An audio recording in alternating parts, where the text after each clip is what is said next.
Good morning, everyone. Thank you for being here again after such a fantastic Visitors Day. It was wonderful to have so many people last week visit our chapter for the first time, but also just the energy in the room was completely different. Yes? No? It was awesome to have such a full room, just like we have today, with so many people who are doing the same thing that we're trying to do, which is get out of the gap in our business and in our networking and get into the gain.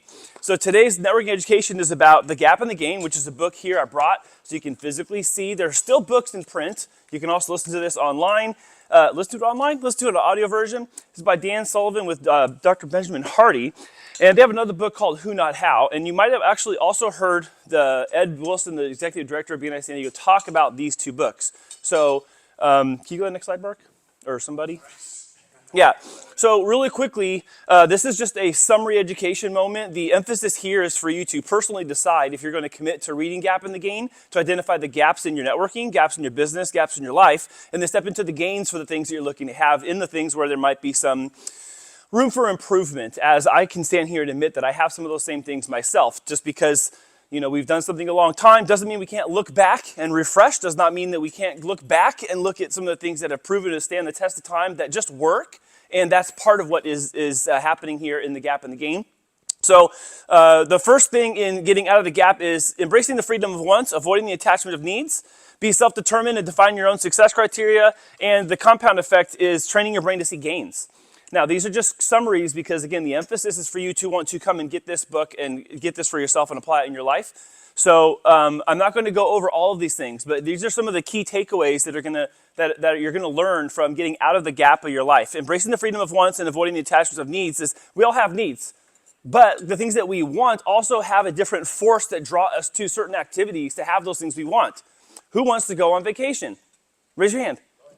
Do you need to go on vacation? I mean, you could probably make an argument you can. I really need to go on vacation. Like, you might need to actually go on vacation, but we want to go on vacation. That's just a simple example, a little tangible example. But where we might find ourselves right now in our business or in our efforts might be preventing us from that need. Or the want, sorry. No, I'm talking about needing vacation. I really need a vacation. Next one, Mark. Let's go pick one from here. So next thing, be self-determined to find your own success criteria. Now, it's easy for me to stand here and say, oh, success looks like this for you, or it should look like that for you. But ultimately what happens is if I survey the room, and even myself, success looks different. It could be the number of employees you have. It could be the gross sales. It could be your net bottom line. It could be your total trajectory of growth over a year. It could be expansion of your business. It could be transitioning out of the business you have now and selling it, which Eddie talks about constantly. With businesses looking to sell in the next 3 to 5 years, they need to have a strategic plan to offload whatever they have to get into the next thing they want to do. So in The Gap and the Gain, you can learn how to do that as well. Next one, Mark. Compounding effect. So training your brain to see gains. There's a lot of things we talk about in business, and we talk about in BNI too. Talk about like your visualization of what you're going to do with effectiveness that drives results. We measure things here in BNI too. We measure our attendance and referrals, education. We measure our closed business, how much business we pass. You just heard Mark that we have goals for ourselves, and we're trying to see ourselves in the future by November of next year at how many members?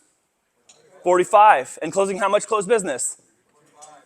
3.5 million. All right, so we're doing that thing. So this thing that we're talking about right now, we're already doing.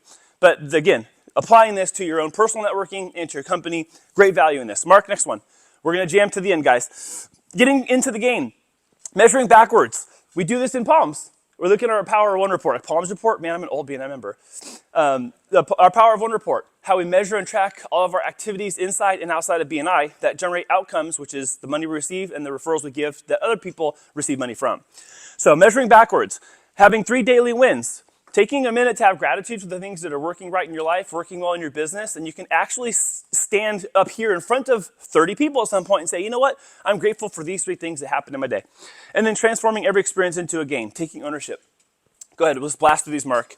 So measuring backwards literally is what we do every single time we look at our Power of One report. Our Power of One report is a reflection of what we have done. And it gives us a guidepost by knowing what our expectations are as a chapter member or where we should be going. So any gaps in that, we can step into the right activities, that subset of things we do that generate results for everyone here that we benefit from. Next one, Mark. Measuring 3 wins daily. How many of you actually measure at least 1 win daily as a daily practice? Anybody? Great, look around. How many? Raise your hand high. Awesome. Does anybody want to share really briefly what one of the benefits, one of the tangible benefits of doing that daily has been in your life? Anybody? Jason. It just gives me more confidence when I'm dealing with the next challenge or the next crisis, so to speak, in my work. I can look back and say, in fact, I keep a log for the whole year of maybe achievements like, okay, I did this, this, and this. That tells me I probably can overcome this challenge. And so it helps me to manage stress and have better outcome. Yeah, very good. And I think sometimes we are too hard on ourselves, where we always see the things we need to work on in our life. We think we need to work on in our company. We don't take time to actually go, oh my gosh, I accomplished that. Or this milestone occurred in my year this year. Or I met this standard that I had been achieving or striving for many years. And so, recording wins is very important. And I have a personal one really quick, which is, we have a jar in my wife and I's room. We have a jar for major milestones that happened in the year. April 14th, she was diagnosed cancer, or not diagnosed, she was said she was cancer-free. So April 14th is an important day. I was very thankful that day. Now, every day I have a gratitude, but on that specific day, that's one I remember. And at the end of the year, when we go pull out all those little pieces of paper from our jar of collected gratitudes throughout the year, that one's going to be in there. I'm going to find that one when we go through that process. Mark, last slide, and let's close. Transform every experience as a gain, taking ownership of your past. Look, I've made plenty of mistakes in my past, personally, professionally, even as a friend, I'm sure, to some of you.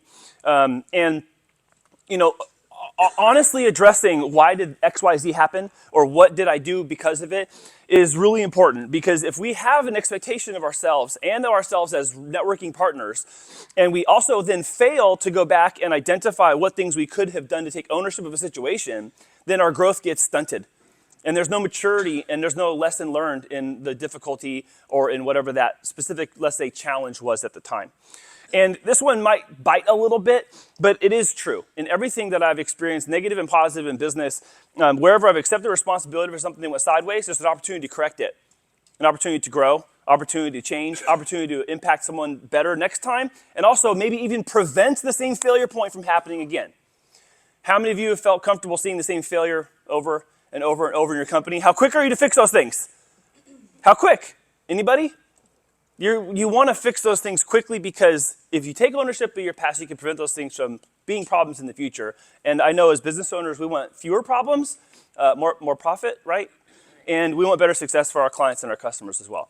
So I'm going to end with that. I'm going to leave the book up here if you want to come and thumb through it. There's the audio version available as well. And there's the complement book called Who Not How by the same authors. Thank you very much. Back to you, Mark.